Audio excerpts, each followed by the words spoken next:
Ang kwentong ito ay hango sa totoong buhay. Mula ito sa isa nating kabayan na itago na lamang natin sa pangalang Loisa.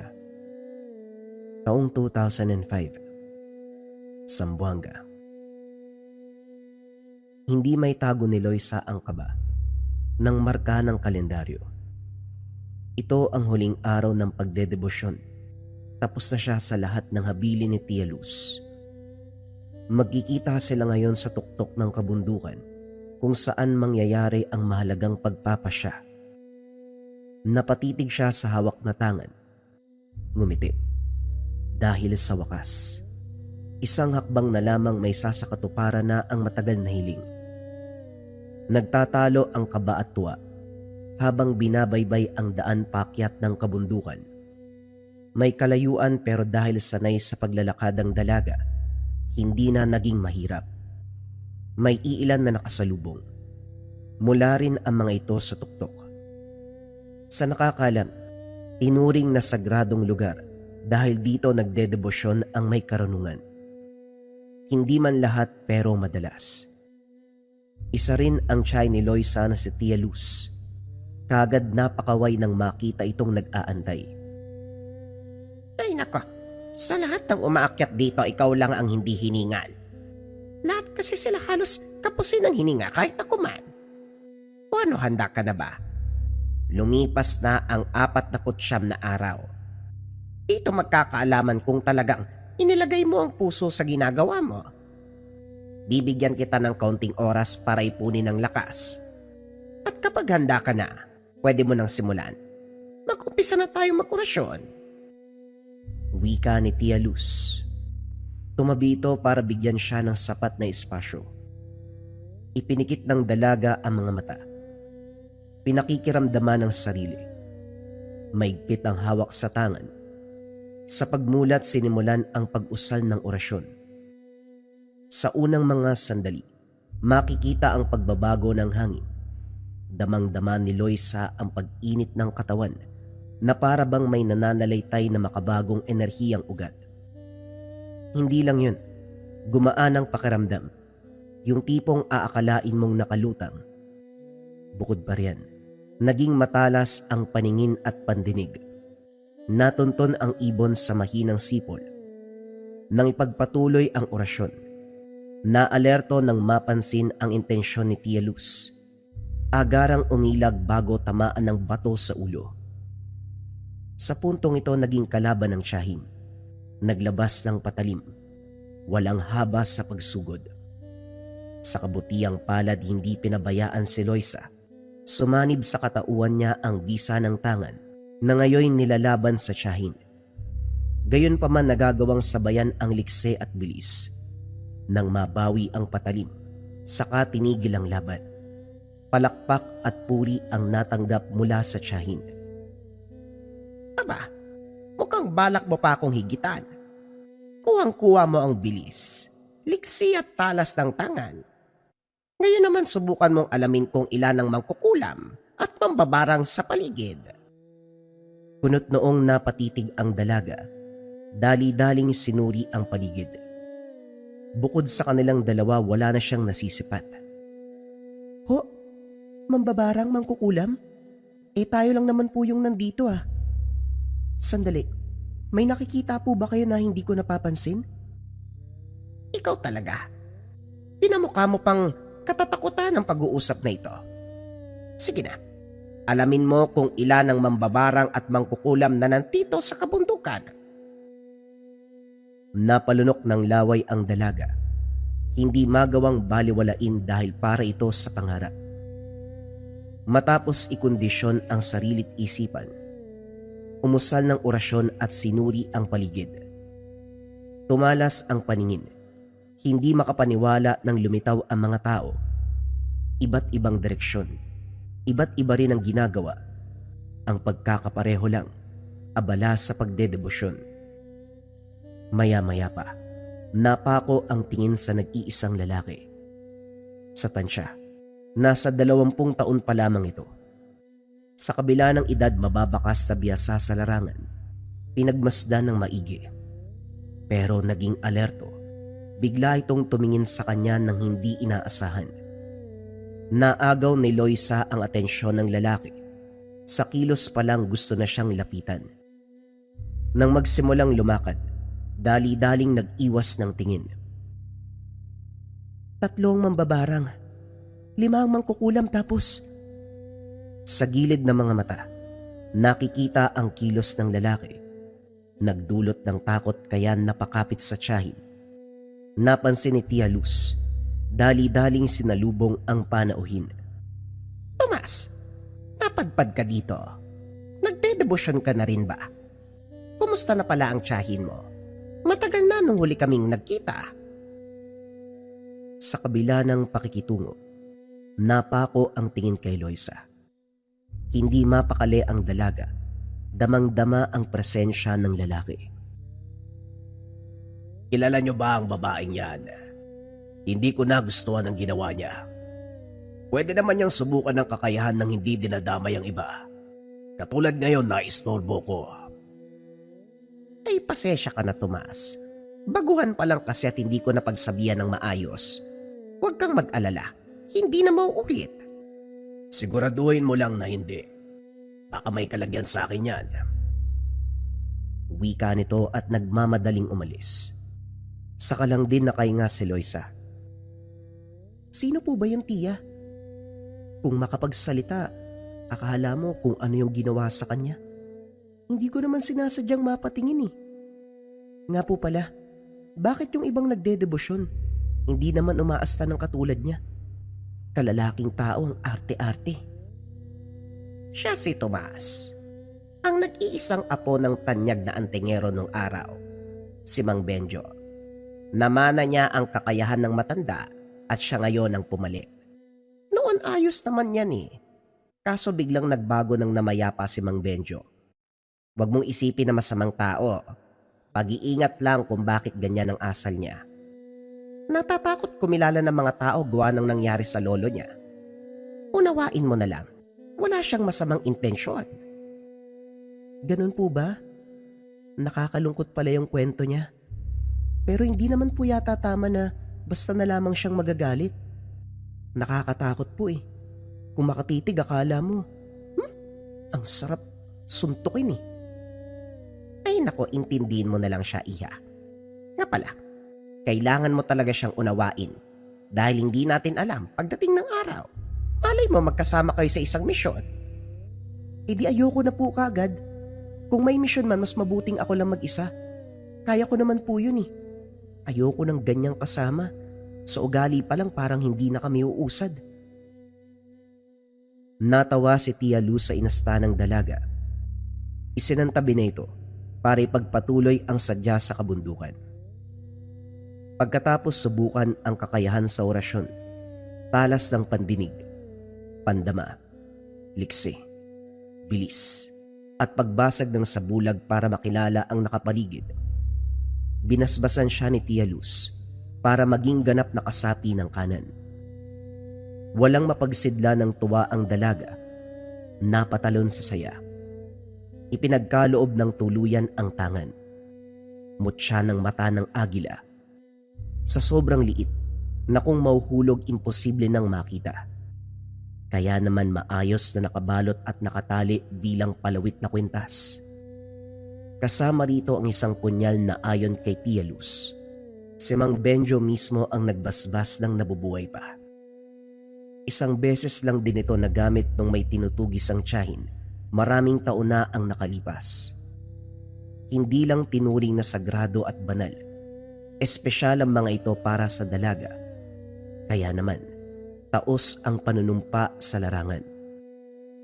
Pagkatapos sambitin ang panunumpa, makakahinga na sana, kaso lang naudlot ang tuwa ng masipat si Tomas. Nasa malayuan ito pero matalimang titig. Damang-dama ni Loisa ang malagkit na hangin. Nag-ayang umuwi upang makaiwas sa problema. Kaso nga lang hanggang pagbaba ng kabundukan, nakaabang si Tomas. Sumunod pa ito sa tahanan.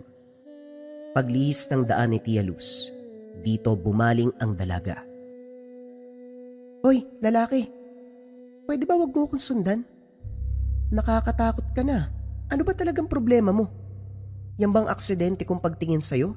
Napakababaw mo naman. Ikaw ang mababaw kung yan lang ang dahilan para sumbatan mo ko. Hoy, binuhay mo ang kuryosidad ko kaya nagawa kitang sundan.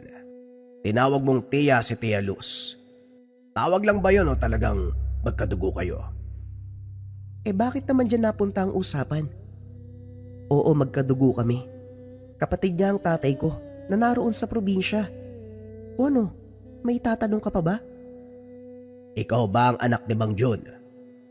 Kumusta ang tatay mo? May katagalan na nung huli kaming nagkita.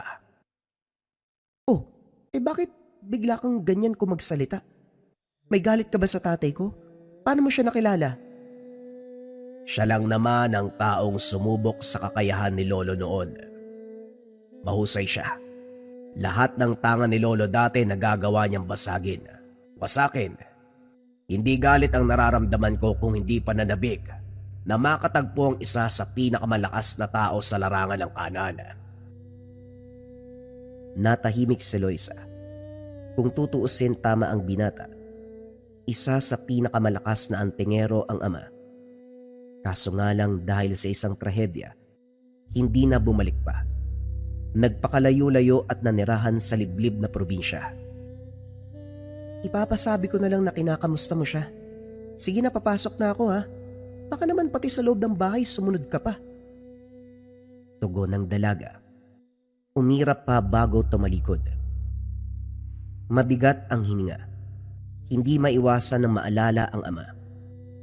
Sa kalagayan kasi nito, makarinig ng salita mula sa kanan o simpleng antingero, gamit, mutya, manginginig sa takot, magtatago. Trauma ang inabot pagkatapos masangkot sa isang pangyayari na pilit ng kinakalimutan. Loisa, pagbuksan mo nga ako ng pintuan. May nakalimutan akong sabihin eh. Nagmamadali sa pagbukas si Loisa, pero biglang naihambalos pasara ang pinto. Hindi ang tiyahin ang nakita kung hindi si Tomas. Gayang-gaya nito ang boses ni Tia Luz. Hindi napigilan ang pagpasok. Sinundan para atakin pero komportable itong naupo. Ano pa talagang gusto mo? Pwede ba umalis ka na? Baka kung ano pang sabihin ng mga kapitbahay kapag nakita ka dito eh. Pinanganak ka ba sa makalumang panahon? Hindi na uso ang ganyang isipan, lalo na kung wala namang nobyo at nobya. Bakit? May kasintahan ka ba? Uy, ano bang sinasabi mo? Baliw ka ba? Seryoso ko ha? Talaga bang sinusubukan mo ko? Napalunok ng laway si Loisa nang mapansin ang masamang titig ng binata. Tinikom ang bibig ng maalala ang sinabi ng tiyahin tungkol dito. Malakas ang binata kung karunungan ang pag-uusapan. Walang laban ang kagaya niyang baguhan. Magkita tayo bukas sa bundok bago magtakip silim. Magdebosyon ka uli ngayong gabi para naman nasa kondisyon ang tangan mo. Antayin kita. Subukan mo lang na hindi magpakita. Dadalawin kita dito at ipagsasabi na magnobyo tayo. Hindi napigilan ni Loisa ang mga kamay. Dinampot ang mga gamit at binato sa binata. Nagmamadali naman ito sa pag-alis. Pagsapit ng gabi, hindi pinatulog kakaisip. Kinakabahan, hindi mapakali. Kahit kilala ni Tia Luz si Tomas, ayaw magpakampante ng dalaga. Sa pagkakalam niya, wala silang anumang koneksyon. Wala ring nasabi ang tiyahin nakikitain ito. Pero ang binata pa mismo ang nag-aya. Nagbuntong hininga, iwinaksin na lamang. Kinabukasan, nanliit ang mga mata ng aninagin ang tao sa bakuran. Nang makilala, wala sa sariling sinugod at sinumbatan. Hoy, ang aga-aga nang didilim na yung paningin ko ah. Ano bang sadya mo ng ganitong oras? Duguan! Teka, may sugat ka? Kung manggagamot ang hanap mo, dumiretso ka sa daanang yan. Hanapin mo yung bahay ni Mang Victorio, manggagamot yun. Gusto ko lang makasigurado na hindi ka malalapitan na ba ngayon. Wala ka bang naramdamang kakaiba? Adik ka ba? Kakasikat pa lang ng araw oh. Huwag mo kong bisitin ha. Iba ako magalit kapag ganitong oras. Umalis ka na. Tinalikuran ng binata pero sa loob ni Loisa, naniwala siya sa mga salita nito. Kagabi, ilang ulit siyang hindi mapakali. Binubulabog ang tulog ng kakaibang pakiramdam. Bigla na lang siyang kinabahan. Yung tipong parang nahulog sa butas na walang hangganan. Kung minsan pa'y aakalain mong kakaahon lang mula sa pagkakalunod, hindi lang pinansin dahil dinaig na ng antok. Nang makita ang kalagayan ni Tomas, panay tingin sa paligid na para bang may hinahanap na tulisan at sa gamit nitong duguan. Hindi maiwasang isipin na may panganib. Kaya naman matapos mag-ayos sa likod ng bahay siya dumaan, pinuntahan ang bahay ni Tia Luz. Pinaliwanag sa tiyahin ang naganap. Maging ito naguguluhan sa kilos ng binata. Hinanap nito si Tomas para personal na makausap. Kaso nga lang hindi magilap. Walang tao sa tahanan nito, pero bakas kahit saan ang panloloob. May panganib. May panganib akong nararamdaman pero hindi para kay Tomas. Kanino po? Kung hindi sa kanya, kanino? Bahay niya po ang ginulo. Nakita niyo naman po. Makiramdam ka sa sarili mo, Loisa. Hawakan mo ito at mag-usal ng orasyon. Malalaman mo kung kanino. Sinunod ni Loisa ang utos ng tiyahin. Napalunok ng makaramdam. Tama ito. Hindi para kay Tomas ang panganib, kundi para sa kanya. Kagad binitawan ang bagay at bumaling kay Tia Luz. Kakapasok ko lang po sa larangan Ganito po kagad yung sasalubong. Wala pa akong ginagawa, bakit po ganito? Tuda ko, may kinalaman ito sa tatay mo. Ganito rin ang nangyari nung tinugis na mga kalaban ng nanay mo. Pero hindi muna natin ito ipaparating sa kanya. Kailangan makasigurado tayo kung sino ang kalaban dito at kung ano ang pakay. Sa ngayon, hanapin muna natin si Tomas. Naglakbay ang magtiya. Pabalik-balik. Sa bahay ng binata, sa tahanan ng mga kakilala, sa kalye, sa bayan o kahit saang tambayan. Pero kahit anino ni Tomas hindi nakita. Wala na akong pagpipilian. Kailangan ko nang gumamit ng kaalaman. Sapat na ang lupang tinapakan niya upang malaman natin kung saan siya nagpunta. Matapos gawin ni Tia Luz, nalaman kung nasaan ito. Kilala niya ang mga dating kalaban subalit hindi ito ang tinuturo ngayon. Maging si Loisa ay hindi na mapakali. Napilitang tawagan ng probinsyang kinalalagyan ng ama. Nakababatang kapatid ang nakausap. Ayon dito may nangyayari din sa kanila. Dagdag pa ng kapatid, hindi aswang o tao na may karunungan. Mga ordinaryo lang na pabigla-bigla sa panggugulo. Nung una, simpleng paninita. Pero nang sumunod ay nananakit na. Ang palaisipan pa dyan, nais nilang palayasin si Tatay Jun. Nakiusap din na maaaring umuwi muna siya para harapin ang problema. Nang marinig kagad binalita sa tiyahin, sumang-ayon at ura-urada bumiyahin na ng probinsya. Pagdating sa tahanan, mapait na napalunok nang makita ang kalagayan ng ama. Para itong baliw na pabalik-balik ng lakad sa maliit na kwarto. Panay silip sa bintana. Tinitignan ko may paparating na panganib. Bakas ang panginginig, takot at pangamba. Butil-butil pa ang luha. Sinubukang lapitan ni Loisa pero natigilan ng sumenyas ito. Huwag kang lalapit. Kapag lumapit ka, darating sila. Sasaktan nila ang pamilya ko. Kung naguguluhan si Loisa sa sinabi ng ama, mas lalo siyang nasaktan sa reaksyon. Yung tipong damang-dama ang takot nito. May halong pagmamakaawa at hiling na sana'y iligtas ang pamilya sa panganib. Ate, ganyan na po si tatay magmula nang sumalakay dito yung mga taong yun Habang tumatagal, para siyang nababaliw kakaisip sa kaganapan. May bumisita ditong lalaki. Nagpakilalang Tomas. Nag-usap sila pero Maayos pa yung kalagayan ni tatay noon. Hindi ko narinig kung anong pinag-uusapan pero sigurado ko may kinalaman to sa nagaganap ngayon. Walang sinabi sa akin si Tomas Nawawala nga din siya eh. Jasper, ilarawan mo ng mabuti kung sino ang gumugulo sa inyo.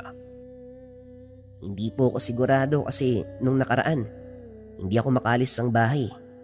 Kailangan ko po kasing bantayan si tatay dahil biglang aalis lalo na kung makakaramdam ng matinding takot. Sa pagkakalam ko, nakita ko sila eh. Isang beses noon eh. Nakasuot sila ng mahabang damit kulay pula. May mga dalang bandila. Kulay pula tapos may simbolo.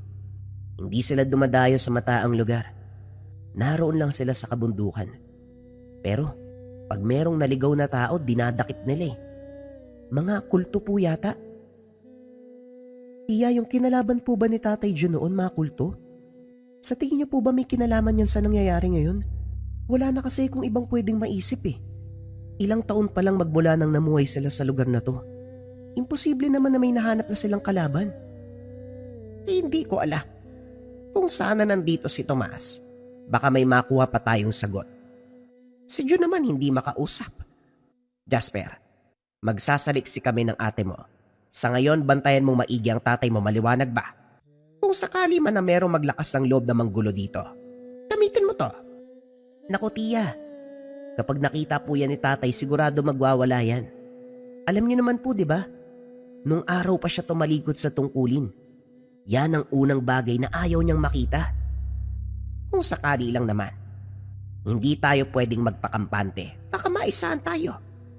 Wala tayong ideya kung ano ang kinakarap natin, kaya mas mainam na maging alerto. Hindi mo naman ipapakita kay Jun eh. Hindi mo ilalabas hanggat hindi kailangan. Tumango si Jasper. Sumunod na rin si Loisa nang lumabas ang Shaheen. Una nilang pinuntahan ng kaibigang albularyo. Natuklasan na maging ito, nababahala sa dalang panganib ng kulto. Naging maingat dahil kapag nakita sila, agarang sasaktan. Dagdag pa ng albularyo, may nasawi ng kapwa albularyo dahil sa mga ito. Ang pinakasadya ng grupo, ligpitin ang may karunungan. Iniisa-isa nila ang mga albularyo at manggagamot. Sino mang antingero, hinahanap nila. Pinabalaan na kapag hindi susuko ang mga gamit at paniniwala, ituturing na kalaban. May mga sumubok na lumaban, ayun, patay ang lahat. Wika ni Mang Jesus. Paano nyo naman pong nagawang takasan ng mga yan? Hindi po ba kayo napuntahan dito? Gumawa ako ng replika at yon ang isinuko sa kanila. Ang iba nga nagtatago na para hindi mahanap. Ang iba naman nagkaisa. Nag-ipon ng puwersa para kalabanin ang grupo. Sa nababalitaan ko, dumadakip ng mga tao para maging kasapi ang mga kulto na yan o hindi kaya naman iaalay. Wala pang malinaw kung ano talaga ang grupo. Ang klaro dito, wawasakin nila kung sino man ang lalaban. Naaalala niyo po ba yung grupo na kinalaban ni Jun noon? Sa tingin niyo ho ba, may kinalaman to sa nangyayari ngayon? Hindi. Iba ang grupo. Iba ang grupong ito. Tiya, kung ganun man, bago nga ang kalaban natin ngayon. Matagal nang wala sa larangan si Tatay Jun. Bakit pinagbabantaan pa rin nila? Tungkol dyan, wala silang pinapalampas. Kahit hindi ka na nagsisilbi, pero dating alagad ng kanan, kasama ka pa rin. Ang payo ko, ilayo nyo sa lugar na ito si Jun. Dahil kapag nagkataon, madadali ang tatay mo. Napabuntong hininga si Loisa. Matapos makapagpaalam, nakiusap sa tiyahin na isama ang ama sa pagluwas. Sumang-ayon ng tiyahin. Hating gabi pa lamang gumayak na sila. Maingat sa bawat kilos. Nakikiramdam sa paligid. Nasa kalagitnaan ng gubat ang daan. Malapit sa bali-balitang tinataguan ng grupo. Sa hindi inaasahan hinarang sila. Malayo palang kilala na dahil sa kasuotan. Hindi sila nakatakas. Mabilis ang kilos sa mga ito. Tinalo din sila sa dami. At saan kayo pupunta? Sa tingin nyo makakatakas kayo sa amin. Harangan nyo na mabuti ang daanan. Hindi pwedeng makalis sa mga yan. Wika ng lalaki. Ito ang leader ng grupo.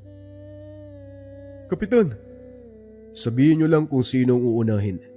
Kami na po ang bahala. At kung pwede, ibalato nyo sa amin yung babae. Maganda oh. Wika ng binata na sobrang lagkit kung makatingin kay Loisa. Isa pang pambabastos mo, papasabugin ko yung ulo mo. Kayong lahat, hindi nyo gugustuhin malagay sa alanganin, di ba? Mabuti pa kung padaanin nyo kami. Kung magmamatigas kayo, magkakasubukan talaga tayo. Wika ni Loisa. Hinanda ng dalaga ang sarili. Alisto na rin si Tia Luz. Narinig nyo naman yung sinabi ng kapatid ko, di ba? Umalis na kayo kung ayaw nyo magkaroon ng malaking problema. May karunungan kayo. O sige, ipakita nyo kung ano ang kaya nyong gawin. Tignan natin kung kaya nyong iligtas ang sarili ninyo. Psst! Tapatan nyo sila. Pakitaan nyo nang matigil yung kayabangan ng mga yan. Umabante ang dalawa sa grupo. Saktong tag-isa para kay Loisa at Tia Luz. Ang tiyahin ang sumuri sa mga ito. Bumulong kagad sa dalaga. Meron silang karga pero duda ko kung alam ba nila kung paano gamitin. Parang kinuha lang sa albularyong silindak. Humanda ka, alam mo na ang gagawin. Sa akin po yung mataba. Babawasan ko lang yung hangin sa tiyan.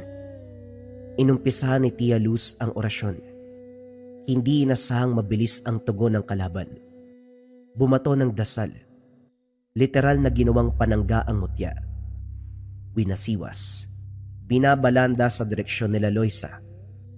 Ang isa naman, naguguluhan ng dalaga kung ano ang sinasabi. Upang matahimik inihip niya ang orasyon. Sa simpleng kilos natigilan ang matanda. Hindi nagtagal ay nangisay at bumagsak. Nang makita ito ng kapitan, dali-daling lumapit at sapilitang pinatayo. Kaso nga lang sinundan muli ng orasyon ni Loisa, dahilan para bumigay ang katawan ng matanda.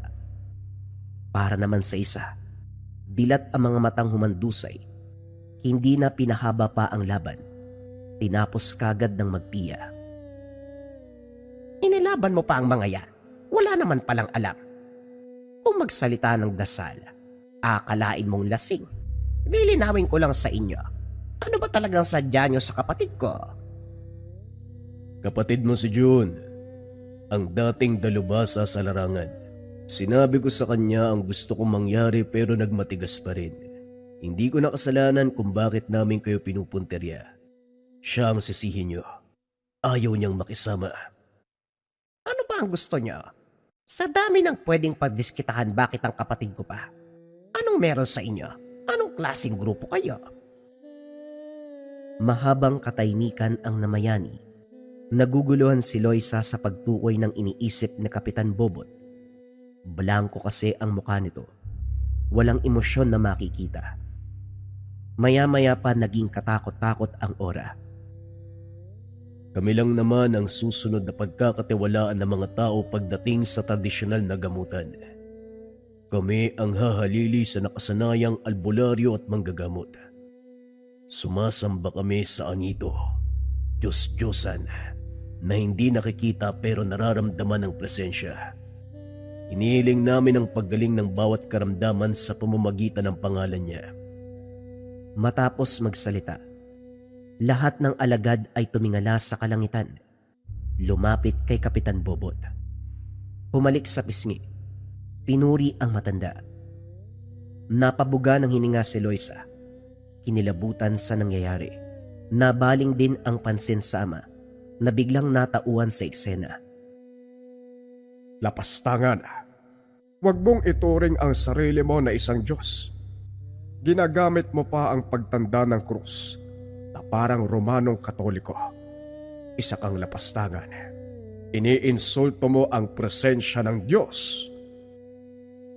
Lalo silang naalerto nang madala sa emosyon si Tatay Jun. Sumambit ng orasyon. Kinumpas ang kamay sa direksyon ng grupo. Maya-maya pa isa-isang bumagsak ang mga ito. Nawalan ng malay. Si Kapitan Bobot naman nagmamadali sa pagtakbo. Matutuwa na sana si Loisa, kaso nga lang nawalan din ng malay ang ama pagkatapos ito. Sa nangyari wala silang magawa kundi bumalik ng tahanan. Kinabukasan binantayan nilang maigi ang galaw ng grupo. Paisa-isa ang kilos sa mga ito. Paglipas ng sandali, may dumaan na naman na miyembro. Naagaw ang atensyon ni Loisa dahil may hinagis sila. Nagmamadaling lumabas para pulutin. Pumasok sa loob para ibahagi sa tiyahin. Blanko ang kaperasong papel, pero malakas ang presensya ng banta. Ilang ritual na ang ginawa ni Tia Luz, pero wala pa ring makita kahit isang letra. Maya-maya pa may naghagis na naman. Ganun pa rin, walang nakasulat sa papel. Nang madagdagan at naipon, lalong lumakas ang panganib. Damang-dama na ito ni Loisa. Nangangamba na rin ang tiyahin. Nang makapuslit siya ang lumabas, nagtungo kay Mang Jesus para magpatulong. Kung ano-anong ritual ang ginawa ng matanda, dinaan sa tawas at kung ano-ano pa.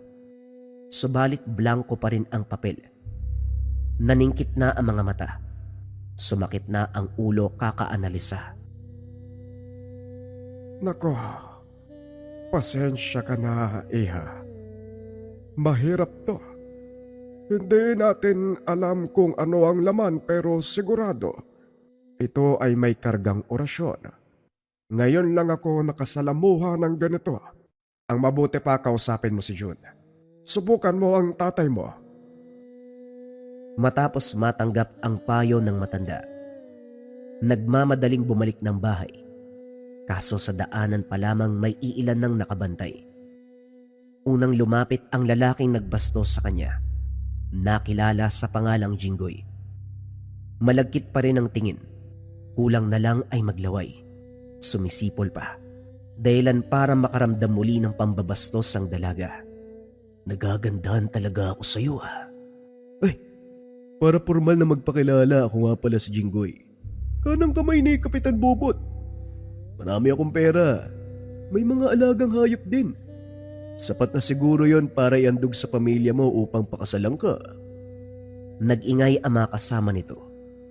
Pero biglang natahimik matapos may sumipol. Napalingon si Loisa. Nagulat nang makita si Tomas. Nang maunawaan ang galaw nito, sinabayan niya ng pagkakarga ng orasyon. Hindi nakagalaw ang grupo. Naguguluhan sa nangyayari. May nasiraan ng bait. Bumaling sa kasama at sinaktan. Ang iba naman ay nagwala. Sinaktan ng sarili. Para naman kay Jinggoy, malalang parusa ang pinataw ni Loisa. Isang tigalpo kung saan mamamaga ang pagkalalaki, dila at mga mata. Hindi lang yun, ngayon palang nahihirapan na sa paghinga. Kung hindi lang siya sinita ni Tomas, matutuluyan na ito. Kalmahan mo lang. Hindi mo ba napapansin na parating na sila? Kunot noong tinitigan ni Loisa si Tomas. Kaagad ding naalerto ng gamitin ang talas ng mga mata. Mula sa kalayuan, nakita ang grupo sa pangunguna ng Kapitan Bobot. Galit na galit. Mabilis ang pag-usad. Nilisan nila ang lugar bago pa maabutan. Isang sabulag ang iniwan ni Tomas para protektahan ang pagkakakilanlan. Nakahinga si Tia Luz nang makita ang binata. Sunod-sunod na katanungan ang pinukol, pero naudlot ng magsalita si Tatay Jun. Tomas, tama. Kumusta ang pinapagawa ko? Nahanap mo ba? Lumipat ang tingin ni Loisa sa binata. Nababakas niya ang pagdadalawang isip nito. Hindi po. Pero alam ko kung nasaan. Huwag po kayo mag-alala. Nasa ligtas po na lugar ang gamit. Hindi po ito makukuha ng sino man. At para naman po sa grupo ng tumutugi sa inyo noon, wala na po sila. Hindi ako ang pumatay, sadyang nagkawatak-watak. Tapos wala na ako naging balita. Sa bagong grupo ngayon ko lang din sila nakilala. Walang pagkakakilanlan, sadyang lumitaw na lang para mangasik. Sunugin ang papel. Sunugin niyo. Sunugin niyo ang papel. Basagin niyo ang orasyon. Nagmadali sila at sinunod ang utos. Panay ang sabi na kailangang sunugin upang tuluyang mabasag ang sumpa. Nagkatinginan pa dahil hindi alam kung ano ang tinutukoy. Hanggang si Tomas na mismo ang kumuha ng mga papel sa bulsa ni Loisa. Walang pagdadalawang isip na pinuksa ang karga nitong orasyon. Dito lang napansin ni Loisa ang epekto ng papel. Si Jasper na walang anumang karga sa katawan, biglang nanghina. Inagapan naman kagad ni Tia Luz. Napagsabihan pa dahil inilayo ang binigay na gamit, imbis na dalhin saan man magpunta. Nagwala kasi si tatay. Bigla niyang sinabi na nasa malapit daw. Natakot ako baka lumala yung kalagayan niya kaya tinago ko po eh.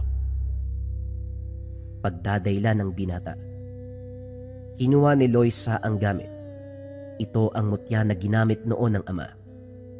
Natigilan dahil ngayon lang napansin na katulad ng sa kanya. Nang ihambing sa isa't isa. Walang pinagkaiba. Sa hindi inasahan biglang nagdikit. Nakaramdam ang dalaga na nag-uumapaw na puwersa kahit siya hindi nakakilos sa gulat. Hindi pwedeng mapasayo ang mutya. Kunin mo, Tomas, ilayo mo. Huwag mong ibigay sa anak ko, mamamatay siya. Mamamatay siya. Tumingin ka sa akin, Jun. Huminahon ka, kumalma ka. Bakit hindi pwedeng manahin ni Loisa ang mutya? Anak mo siya. Normal na siya ang sumunod sa yapak mo. Bakit mo sinasabing mamamatay?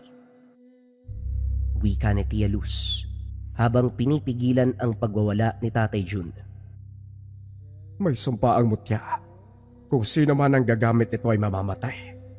Yun ang pinataw nila sa akin.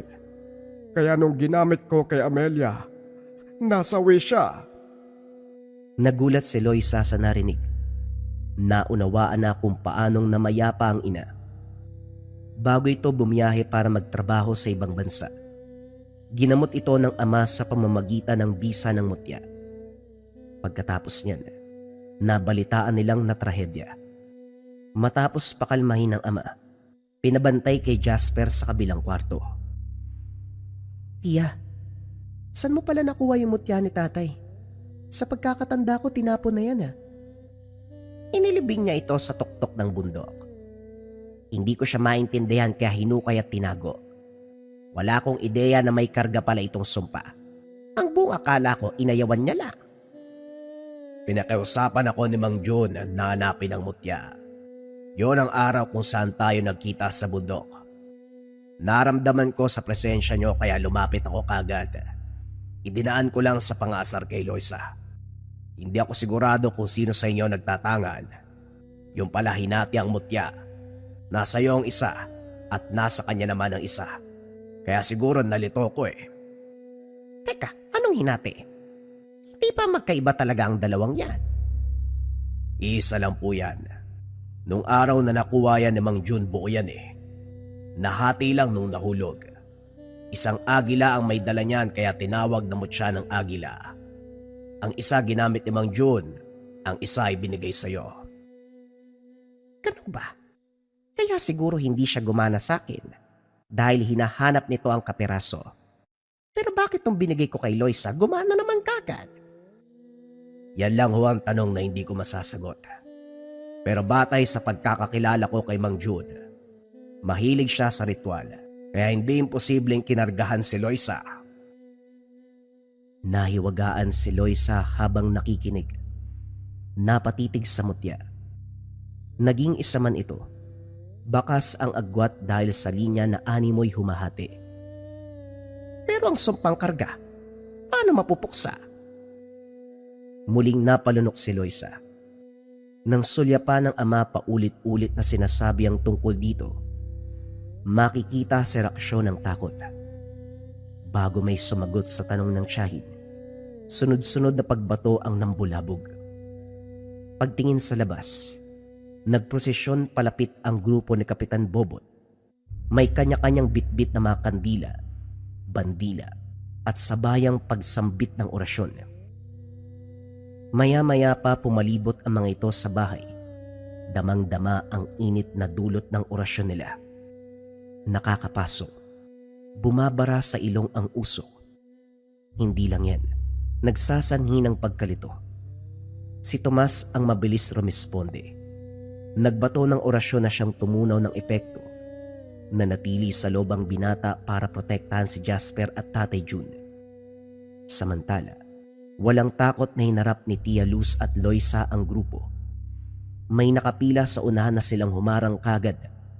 Naunawaan ng dalaga ang mga ito ang tatapat sa kanila. May bitbit na libreta. Maraming nakalaylay na anting-anting at mahabang kasuotan. Hindi lang makilala ang muka dahil natatakpan. Ito ang huling gabi ng babala namin. Kung hindi nyo isusuko ang tangan na meron kayo, mauuwi ito sa madugong laban. Kung ayaw nyong mangyari ang bagay na ito, ibigay nyo ang mga gamit. Ang pinakagusto kong makita, yung dating gamit ng dalubhasang si June. Malinaw ang pagkakasabi namin na huwag mo kaming babanggain, di ba? Hindi ka ba nadala sa enkwentro natin nung nakaraan? Kumaripas ka nga ng takbo eh. Hindi sumagot ang kapitan. Humudyat sa mga tauhan. Nagsimula ang subukan ng lakas. Sabay-sabay ang pag-usal ng mga ito. Kagad naramdaman ni Loisa ang epekto. Maging si Tia Luz dali-dali sa pagsambit ng pangontrang dasal para pigilan. Hindi inasahan ang dinalang tauhan ay tunay na may karunungan. Gayunpaman hindi nasindak si Loisa. Nilabas ang mutya ng agila. Hinawakan sa palad. Sinimulan ang pagbulong ng orasyon. Nagsimula sa pinakamataas na uri ng dasal. Gustong makasigurado ng dalaga. Subalit matibay ang depensa ng kabila. Nang magpatuloy at sa paglipas sa mga sandali, unti-unting nahatak palayo. Naramdaman ng dalaga na parang may puwersang nais tumangay sa kanya. Pinagtibay na rin ang depensa. Itinaas ang bakod at proteksyon. Patuloy sa pagpapakawala ng orasyon. Hindi alintana ang panlilinlang ng kalaban. Gumagamit ang mga ito na peking imahe na basta na lamang lilitaw sa harapan. Nilalabanan ni Loisa ang sarili para hindi bumigay. Maya-maya pa, nanlaki ang mga mata nang makaramdam ng matulis na bagay sa tagiliran. Nang kapain, namamasa at nagdurugo. Nasagad ang pasensya, ginamit ang pinakamalakas na dasal. Hindi ito tinuro ni Tia Luz o kahit nung ama nung nasa larangan. Natutunan ito nung minsang dumayo sa malalayong probinsya ang ama. Pinuslit ang libro ng karunungan. Ilang buwan inaral bago nakuha ang tamang pamamaraan. Binunot niya ang patalim. Sinimula ng proseso. Ang tutok na mga kalaban sa pag-oorasyon ay natigilan nang palutangin ni Loisa ang kutsilyo sa hangin. Nang sambitin ng hudyat, nawala ito sa paningin. Binalot ng sabulag ang patalim. Maya-maya pa, pinukaw ni Loisa ang espiritual na kamalayan ng mga kalaban. Parang kidlat kung kumilos. Tumatagos sa kaluluwa. Sa espiritual na aspeto man tumatama ang atake, pero makikita ang epekto sa katawang lupa. Paulit-ulit na lumalabas ang dugo sa mga kalaban. Naunang bumagsak ang isa na ginilitan ng leeg. Sunod-sunod hanggang sa naubos. Sa pagtaas ng kamay ng dalaga, hawak na muli ang patalim. Hindi ka lumalaban ng patas. Anong klaseng pamamaraan ang ginamit mo? Paano mong nagawang talunin ang mga alagad ko na may mataas na karunungan? Binalaan na kita pero hindi ka nakinig. Yan ang napapala ninyo. Mga taong hayok sa kapangyarihan. Sabihin mo sa akin kung anong kaalaman ang ginamit mo. Pinapangako ko, papalayain ko ang pamilya mo. Basta ibahagi mo ito sa akin. Wala akong isusuko sa'yo. Hindi mo naman kami bihag eh. Huwag kang umasta na hawak mo kami sa liig. Baka gilitan pa kita. Sa galit ng kapitan, bumunot ng baril at tinutok sa dalaga. Agarang pumagitna si Tia Luz para pumrotekta. Sige lang, paputukin mo. Tignan natin kung may laban yung bala mo. Baka magulat ka. Imbis na akong tatamaan yan, sa'yo tatagos ang bala. Masyado kang maraming satsat. Marahil mataas na uri ng orasyon ang ginamit mo. Pero sa oras na kalabitin ko ang gatilyo, siguradong mamamatay ka. Paulit-ulit pinutok ang baril. Inubos ang lamang bala. Malawak ang pagkakangiti ni Kapitan Bobot, pero unti-unting nawala. Pagtingin sa mga kasama, isa-isang bumagsak ang mga ito. Siya naman ay napaluhod, sabay suka ng dugo. Yan ang napapala ng hindi marunong makinig. Naunahan ka ng kambugan. Yan ang napala mo. Kapag sinabi kong wag mo kong subukan, wag mo nang gawin. Ay nako, binigyan mo pa kami ng problema. Kailangan pa naming ilibing yung mga bangkay nyo. Sa muling pagsambit ng orasyon, tuluyang nalagutan ng hininga si Kapitan Bobot. Natigilan si Loisa. Paglingon niya, gulat na gulat si Tia Luz, Tomas, Jasper, at ang ama na kanina ay nagwawala. Ngayon napako ang tingin sa kanya. Dali-dali itong lumapit. Inagaw ang mutya. Hinawakan siya sa kamay at nagsimulang mag-orasyon. Maya-maya pa tumitig sa kanya habang nagsasalita. May kargang sumpa ang mutya. 2 beses sa kamatayan. Una sa nanay mo. Pangalawa, inakala ko para sa iyo o kay Jasper. Pero mabuti na ilipat mo sa ibang tao. Wala na ang sumpa. Tapos na. Wala na ang sumpa. Tinitigan ni Loisa ang nakaandusay na sa Kapitan Bobot. Ngayon lang naunawaan ang sinabi ng ama. Sa halip na sa kanya tumama ang sumpa, si Kapitan Bobot ang nagdusa. Ayon sa ama, nagawa niyang ilipat, subalit wala siyang ideya kung kailan at papano. Sa wakas natapos na din yung sumpa. Ate, baka pwedeng umuwi na tayo. Ayoko na din dito sa probinsya. Isama mo na kami. Wala naman ng problema eh. Pinalipas ang ilang araw bago magpasya. Dahan-dahan ding kinausap ang ama tungkol dito. Nang makitaan ng pagbabago ang kondisyon, walang pagdadalawang isip na lumuwas. Bumalik sa dating tahanan at nagsimula muli. Sa puntong ito, si Loisa ang nagpatuloy bilang antengera. Sa paggaling ni Tatay Jun, naging gabay at maestro na lamang ito. Nanumbalik ang maligayang ugnayan sa pamilya.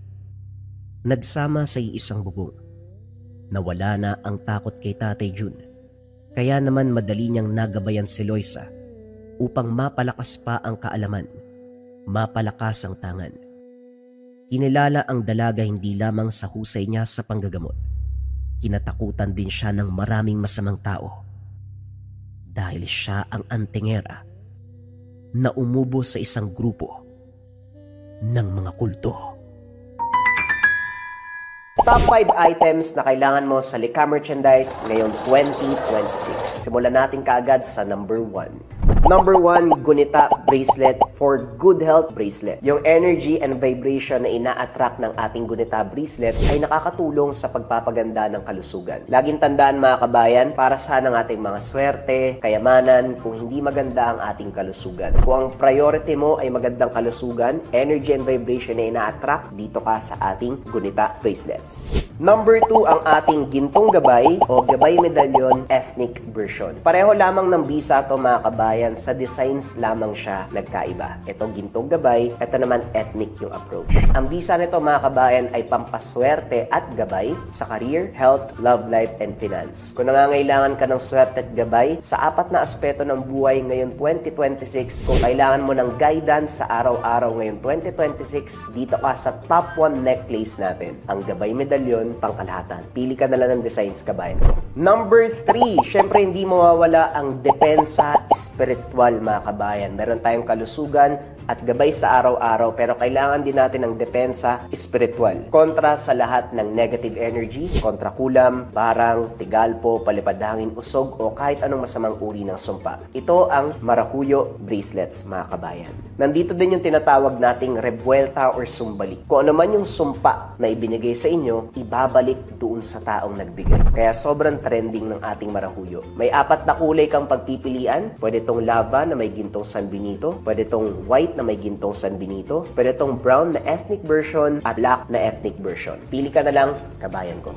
Number 4, gintong palay money amulet. Ito bagay na bagay itong coin na to mga kabayan para sa mga tao na ayaw naman na nagsusuot ng kung ano-ano. Baliktaran ng simbolo, ang bisa nito ay pampaswerte sa pera, for dreams manifestation, kung may mga kahilingan ka na gustong matupad ngayong 2026, for abundance and for prosperity. Sobrang simple lang nito, iipit mo lang siya sa wallet mo, dalhin mo lang palagi, ilagay mo sa gabay po lang tela pouch, basta dala-dala mo, let it work for you kabayan. Gintong palay, money amulet. At syempre mga kabayan ko, ang panglima, hindi mawawala ang kaluban de pampaamo. Pampaamo sa tao, pampaamo sa negosyo. Kung feeling mo nasa toxic environment ka kabayan, ikaw lagi yung napapag-initan, laging galit yung partner mo, laging galit yung boss mo, laging galit yung mga katrabaho mo, sa'yo lagi sinisisi ang mga bagay-bagay, magkaluban de pampaamo ka. Pampaamo sa tao, pampaamo sa negosyo. Bagay din to sa mga nasa sales or sa mga tao na palaging merong kausap para mabilis kayong makapagpalagay ng loob ng taong kausap mo. Sobrang simple lang. Itong kaluban, gawa to ng mga katutubo sa Negros, pero may mga sangkap pa ito sa loob.